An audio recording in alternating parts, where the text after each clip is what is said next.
आर्यन और सिया ने मलबे के बीच रास्ता बनाते हुए एक सुनसान सड़क पर कदम रखा। हवा में अजीब ठंडक थी, जैसे यह ठहर गई हो। हर ओर टूटे फूटे मकान, बिखरे वाहन और अजीब घिसटने की आवाजें गूंज रही थीं। आर्यन सतर्क था। उसकी बांह पर चमकता निशान अभी भी हल्की रोशनी दे रहा था और यह उसे किसी अज्ञात खतरे का संकेत दे रहा था। भैया, ये जगह इतनी सुनसान क्यों है? सिया ने डरते हुए पूछा।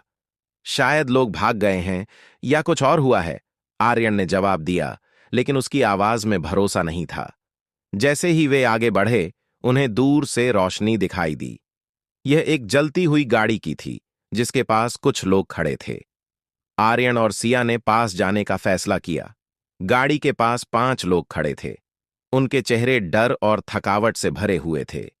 वे हथियारों के रूप में लोहे की छड़ें और धारदार चीजें पकड़े हुए थे। उनमें से एक, जो उम्र में सबसे बड़ा लग रहा था, आर्यन और सिया को देखकर चौंक गया। कौन हो तुम दोनों? क्या तुम भी उन प्राणियों में से हो? उसने कड़कती आवाज में पूछा। नहीं, हम इंसान हैं। हम यहां फंसे हुए हैं, आर्यन ने जवाब दिया। उन लोगों ने एक दूसरे की ओर देखा और फिर थोड़ा शांत हो गए। तो तुम बच गए हो? यह चमत्कार है। हम सोच रहे थे कि इस शहर में कोई और नहीं बचा, एक महिला ने कहा। आर्यन ने अपनी बांह पर चमकते निशान को छुपाने की कोशिश की, लेकिन वह बूढ़ा आदमी इसे देख चुका था। यह क्या है? उसने कड़क आवाज में पूछा। आर्यन ने हिचकिचाते हुए कहा, मुझे नहीं पता। यह तब से है जब वह रोशनी आसमान में आई थी। बूढ़े आदमी ने एक गहरी सांस ली और कहा, तुम्हारे पास एक निशान है। इसका मतलब है कि तुम इस आपदा से जुड़े हो। लेकिन यह अच्छी बात भी हो सकती है और खतरनाक भी। आर्यन ने चौंक कर पूछा, आपको इसके बारे में क्या पता है? बूढ़े आदमी ने चारों ओर देखा, जैसे वह सुनिश्चित कर रहा हो कि कोई सुन न रहा हो। फिर उसने धीमी आवाज में कहा, यह सब अंतर्व्यूह का हिस्सा है। जो निशान तुम्हारे पास है, वह सिर्फ तुम्हें नहीं, बल्कि हम सभी को खींच रहा है। अंतर्व्यूह? सिया ने सहमे हुए पूछा। हां, बूढ़े आदमी ने कहा, यह एक जाल है जो समय और अस्तित्व को निगल रहा है, और यह केवल शुरुआत है। इससे पहले कि वह और कुछ कह पाता, पास के मलबे से एक जोरदार आवाज आई। सभी लोग चौंक गए और अपनी अपनी जगह पर रुक गए। वो आ गए, बूढ़े आदमी ने कांपती आवाज में कहा। मलबे के पीछे से 3 विकृत आकृतियां बाहर निकलीं। उनकी आंखें चमक रही थीं और उनके शरीर से अजीब सी धुआंधार लपटें निकल रही थीं। ये पहले देखे गए प्राणियों से भी ज्यादा खतरनाक लग रहे थे। तैयार हो जाओ, बूढ़े आदमी ने चिल्लाया। सभी लोगों ने अपने अपने हथियार उठा लिए। आर्यन ने सिया को पीछे खींचा और कहा, तुम यहीं रहो, मैं इसे संभाल लूंगा। लेकिन जैसे ही प्राणी उन पर झपटे, आर्यन ने अपनी बांह पर निशान की शक्ति को महसूस किया। इस बार वह इसे बेहतर तरीके से नियंत्रित कर पा रहा था। समय एक बार फिर धीमा हो गया और आर्यन ने उन प्राणियों को चकमा देते हुए अपने हाथों से उनकी ओर वार किया। उन प्राणियों पर निशान का असर हुआ। वे चीखने लगे और अंततः धुएं में बदलकर गायब हो गए। यह देखकर बाकी बचे लोग अवाक रह गए। तुम्हारे पास यह शक्ति कहां से आई? बूढ़े आदमी ने हैरानी से पूछा। मुझे नहीं पता, यह बस खुद ही हुआ, आर्यन ने कहा। बूढ़े आदमी ने गहरी सांस लेते हुए कहा, तुम अलग हो। शायद तुम वह हो जो इस अंतर्व्यूह को खत्म कर सकता है। आर्यन ने कुछ कहने की कोशिश की, लेकिन तभी एक तेज आवाज गूंजने लगी। ये वही गहरी गूंजती हुई आवाज थी जो पहले भी सुनाई दी थी। तुम इसे नहीं रोक सकते, अंतर्व्यूह सबको निगल जाएगा। आवाज के साथ ही आसमान में वही विशाल काला गोला दिखाई दिया और इसके साथ ही धरती फिर से हिलने लगी। बूढ़े आदमी ने चिल्लाकर कहा, भागो, हमें यहां से निकलना होगा। लेकिन इससे पहले कि वे कुछ कर पाते, एक तेज रोशनी फैली और सब कुछ ठहर गया। आर्यन ने महसूस किया कि वह किसी दूसरे स्थान पर खड़ा था। सिया उसके पास नहीं थी। उसके सामने एक विशाल चमकता हुआ द्वार था, जिसके ऊपर वही निशान बना हुआ था। यह क्या जगह है? उसने अपने आप से पूछा, और तभी वह गहरी आवाज फिर से गूंजी। तुम्हारे पास समय बहुत कम है, या तो इसे समझो या इसे खत्म कर दो। आर्यन ने उस चमकते द्वार की ओर कदम बढ़ाया, लेकिन उसका दिल सवालों से भरा था। आगे क्या था? यह वह नहीं जानता था, लेकिन इतना जरूर था कि यह सिर्फ शुरुआत थी। आर्यन ने चारों ओर देखा। उसकी सांसें तेज हो रही थीं। अजीब सी ठंड हवा में थी और सामने वह विशाल चमकता हुआ द्वार खड़ा था। द्वार का डिजाइन प्राचीन और असाधारण था, जैसे इसे किसी अद्भुत शक्ति ने बनाया हो। इसके चारों ओर अजीबो गरीब रेखाएं घूम रही थीं और हर बार जब वह निशान पर ध्यान केंद्रित करता, उसे ऐसा महसूस होता जैसे कोई उसे बुला रहा हो। यह जगह, यह कहाँ है? उसने खुद से बुदबुदाया। आसपास कोई नहीं था, न सिया, न वह बूढ़ा आदमी, न ही बाकी लोग। वह अकेला था और उसके मन में डर और सवालों का सैलाब उमड़ रहा था। तुम्हें डरने की जरूरत नहीं है आर्यन, वही गहरी आवाज गूंजी। आर्यन ने चौंक कर चारों ओर देखा। कौन हो तुम और यह सब क्या है? आवाज ने गूंजते हुए कहा। यह अंतर्व्यूह का प्रवेश द्वार है। यह तुम्हारे और तुम्हारी दुनिया के भाग्य का फैसला करेगा। मैं तुम्हें देख क्यों नहीं सकता? आर्यन ने पूछा। तुम अभी तक तैयार नहीं हो, लेकिन यह द्वार तुम्हें तुम्हारे पहले परीक्षण की ओर ले जाएगा। यह तय करेगा कि तुम इस जाल को पार कर सकते हो या नहीं। आर्यन ने गहरी सांस ली। मैं इसे क्यों करूं? मैं सिर्फ अपनी बहन को ढूंढना चाहता हूं। सिया सुरक्षित है अभी के लिए, लेकिन अगर तुमने कदम नहीं बढ़ाया तो वह भी इस जाल का हिस्सा बन जाएगी। तुम्हारे पास कोई और विकल्प नहीं है। आर्यन का दिल तेजी से धड़कने लगा। सिया के ख्याल ने उसकी हिम्मत को बढ़ा दिया। उसने दृढ़ता से द्वार की ओर कदम बढ़ाया। जैसे ही वह करीब पहुंचा, उसका निशान तेजी से चमकने लगा और फिर द्वार ने अचानक खुलना शुरू किया। एक तेज रोशनी ने उसे अपनी चपेट में ले लिया। सब कुछ सफेद हो गया। आर्यन ने अपनी आंखें बंद कर लीं और जब उसने उन्हें फिर से खोला तो वह एक पूरी तरह अलग स्थान पर था। पहला परीक्षण, आर्यन ने खुद को एक विशाल मैदान में पाया। यह जगह खाली थी, लेकिन हवा में अजीब सी गूंज थी। अचानक उसके सामने 3 आकृतियां उभरीं। ये वही विकृत प्राणी नहीं थे जिन्हें उसने पहले देखा था। ये और भी खतरनाक लग रहे थे। उनके शरीर पर काले कांटे उग रहे थे और उनकी आंखों में जलती हुई रोशनी थी। यह तुम्हारा पहला परीक्षण है आर्यन, वह आवाज फिर से गूंजी। तुम्हें इन तीनों को हराना होगा, लेकिन याद रखना, यह सिर्फ ताकत का नहीं, तुम्हारी समझ का भी परीक्षण है। आर्यन ने अपने हाथ की ओर देखा। निशान अब हल्का नीला चमक रहा था। उसने गहरी सांस ली और खुद को तैयार किया। पहला प्राणी आर्यन की ओर झपटा। उसकी गति तेज थी, लेकिन आर्यन ने निशान की शक्ति का उपयोग करते हुए समय को धीमा कर दिया। उसने उसे चकमा दिया और पीछे से वार किया। प्राणी चीखते हुए पीछे हट गया, लेकिन तभी दूसरा प्राणी उस पर हमला करने के लिए दौड़ा। आर्यन ने बचने की कोशिश की, लेकिन इस बार वह थोड़ा धीमा पड़ा। प्राणी ने उसे जमीन पर गिरा दिया। उसके शरीर में दर्द की लहर दौड़ गई। तुम्हें ताकत से ज्यादा दिमाग का इस्तेमाल करना होगा, आवाज ने चेतावनी दी। आर्यन ने जल्दी से खुद को संभाला। उसने देखा कि तीनों प्राणी एक दूसरे के साथ जुड़े हुए थे। जब वह एक पर हमला करता तो बाकी 2 उसे बचाने के लिए दौड़ते। यह उनकी कमजोरी हो सकती थी। आर्यन ने एक योजना बनाई। उसने पहले प्राणी की ओर दौड़ते हुए नकली हमला किया, लेकिन ऐन वक्त पर पलटा और दूसरे प्राणी पर वार किया। निशान की चमक ने उसके वार को और भी घातक बना दिया। दूसरा प्राणी चीखते हुए धुएं में बदल गया। तीसरे प्राणी ने गुस्से में उसकी ओर झपट्टा मारा, लेकिन आर्यन पहले से तैयार था।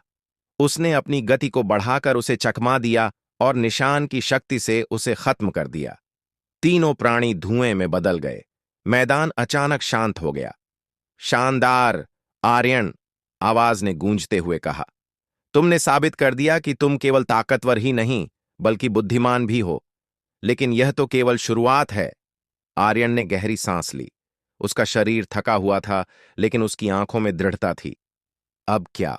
उसने पूछा। अचानक मैदान में एक और द्वार उभर आया। यह पहले से भी बड़ा और अधिक डरावना लग रहा था। तुम्हारे अगले परीक्षण का समय आ गया है, लेकिन याद रखना, हर द्वार तुम्हें तुम्हारे भाग्य के और करीब ले जाएगा, और हर बार तुम्हारे सवालों के जवाब तुम्हारे करीब होंगे। आर्यन ने द्वार की ओर देखा। उसने अपने मन को मजबूत किया और आगे बढ़ा। सिया और अपने बाकी सवालों के जवाब पाने के लिए उसे हर चुनौती का सामना करना था। द्वार खुलने लगा और आर्यन ने बिना हिचकिचाए उसके अंदर कदम रखा। लेकिन जैसे ही उसने कदम रखा, उसे ऐसा महसूस हुआ जैसे कोई अदृश्य हाथ उसकी आत्मा को छू रहा हो। और फिर अंधकार ने उसे घेर लिया। आर्यन ने खुद को ठंडे अंधेरे में घिरा हुआ पाया। चारों ओर सिर्फ खालीपन था। उसका निशान अब हल्का चमक रहा था, जैसे यह भी इस अंधकार से लड़ने की कोशिश कर रहा हो। यह कहाँ हूं मैं? उसने गहरी सांस लेते हुए पूछा, लेकिन कोई जवाब नहीं आया। अचानक एक धीमी फुसफुसाहट उसके कानों में गूंजी। यह एक आवाज नहीं थी, बल्कि कई आवाजों का मिला-जुला स्वर था। तुम क्यों यहां हो, आर्यन? क्या तुम्हें लगता है कि तुम इस अंत को बदल सकते हो? आर्यन ने चारों ओर देखा। कोई दिखाई नहीं दे रहा था। कौन हो तुम? और ये सब क्या है? उसने जोर से पूछा। वह फुसफुसाहट धीरे धीरे तेज होती गई। हम वही हैं जिन्होंने इस चक्र को शुरू किया, और तुम बस एक मोहरा हो। आर्यन ने अपने गुस्से को काबू करते हुए कहा, अगर मैं सिर्फ एक मोहरा हूं, तो मुझे यहां क्यों लाया गया है? और यह चक्र क्या है? अचानक अंधकार के बीच एक प्रकाश उभरा। वह प्रकाश धीरे धीरे एक विशाल आकृति में बदलने लगा। यह एक मनुष्य जैसा दिखता था, लेकिन उसकी आंखें गहरी काली थीं, और उसके चारों ओर एक अजीब सी धुंध घूम रही थी। मैं हूं धारुण, अंतर्व्यूह का संरक्षक, और यह स्थान तुम्हारे अस्तित्व की परीक्षा है। आर्यन ने उस आकृति की ओर देखा। तुम्हें मुझसे क्या चाहिए? धारुण ने मुस्कुराते हुए कहा, मुझे तुम्हारी शक्ति चाहिए।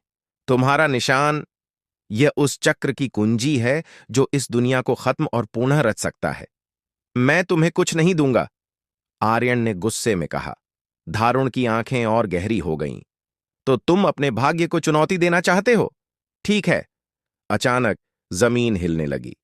आर्यन के चारों ओर अंधकार टूटने लगा, और उसने खुद को एक विशाल गड्ढे के किनारे खड़ा पाया।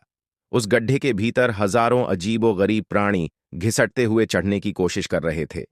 ये क्या है? आर्यन ने चौंक कर पूछा। धारुण ने कहा, ये वे आत्माएं हैं जो चक्र में फंस चुकी हैं, और अब वे तुम्हें नीचे खींचने की कोशिश करेंगी। अगर तुम गिर गए तो यह तुम्हारा अंत होगा, लेकिन अगर तुम इसे पार कर गए तो तुम अगले द्वार तक पहुंचोगे। आर्यन ने गहरी सांस ली।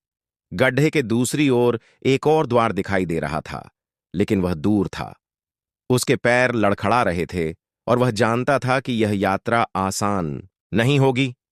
ठीक है, मैं तैयार हूं, उसने कहा। धारुण ने ठंडी हंसी के साथ कहा, तो चलो देखते हैं, आर्यन। गहराई की चुनौती। आर्यन ने पहला कदम उठाया। गड्ढे के किनारे पर पत्थर फिसल रहे थे, और नीचे से अजीब आवाजें गूंज रही थीं। उन प्राणियों की आंखें चमक रही थीं, और उनके हाथ आर्यन की ओर बढ़ रहे थे। जैसे ही वह आगे बढ़ा, एक प्राणी ने उसकी टांग पकड़ ली। आर्यन ने घबराकर उसे झटका दिया, लेकिन प्राणी की ताकत अद्भुत थी। आर्यन ने निशान की शक्ति का उपयोग किया, और एक तीव्र ऊर्जा लहर ने प्राणी को पीछे धकेल दिया। यह आसान नहीं होगा, उसने खुद से कहा। हर कदम पर प्राणियों का दबाव बढ़ता गया। वे गड्ढे से ऊपर चढ़ने की कोशिश कर रहे थे, और आर्यन को अपनी ओर खींच रहे थे। आर्यन ने अपनी गति बढ़ाई, लेकिन गड्ढे के किनारे पर पत्थर खिसकने लगे। अचानक उसने महसूस किया कि समय फिर से धीमा हो गया है। यह निशान की शक्ति थी।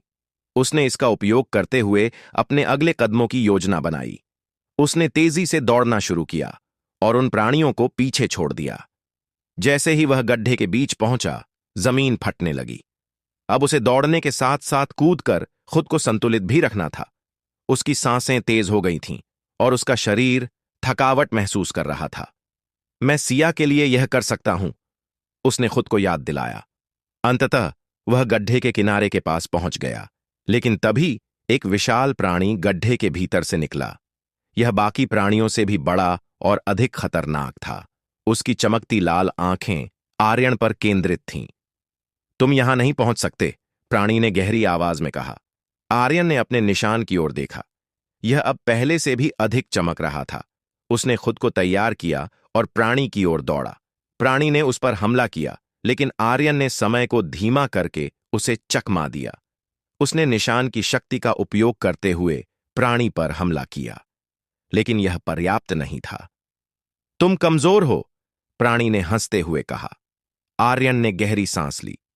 उसे समझ में आया कि यह लड़ाई सिर्फ ताकत की नहीं, बल्कि चालाकी की भी थी। उसने प्राणी को चकमा देते हुए उसकी कमजोरी ढूंढने की कोशिश की, और फिर उसने देखा, प्राणी की पीठ पर एक चमकता हुआ निशान था। आर्यन ने पूरी ताकत लगाकर प्राणी की ओर दौड़ लगाई। उसने छलांग लगाकर उसकी पीठ पर निशाना साधा। निशान की शक्ति ने प्राणी को चीखने पर मजबूर कर दिया। प्राणी धुएं में बदल गया और गायब हो गया। आर्यन ने गड्ढे के किनारे पर कदम रखा और दूसरे द्वार तक पहुंचा। वह थका हुआ था, लेकिन उसकी आंखों में अब भी दृढ़ता थी। धारुण की आवाज गूंजी, शानदार। लेकिन हर कदम के साथ अंतर्व्यूह और भी कठिन होता जाएगा। क्या तुम तैयार हो? आर्यन ने गहरी सांस लेते हुए कहा। मैं रुकने वालों में से नहीं हूं। द्वार धीरे धीरे खुलने लगा। आर्यन ने उसके अंदर कदम रखा, लेकिन उसके मन में अब और भी सवाल थे। कौन था यह धारुण? और यह अंतर्व्यूह क्यों बनाया गया था? जैसे ही वह द्वार के दूसरी ओर पहुंचा, उसने खुद को एक और अजीब दुनिया में पाया। लेकिन इस बार हवा में एक अलग सी गंध थी, और दूर उसे किसी के रोने की आवाज सुनाई दी। सिया? उसने धीरे से कहा। लेकिन यह सिया की आवाज नहीं थी, यह कुछ और ही था, और यह उसे अपनी ओर खींच रहा था।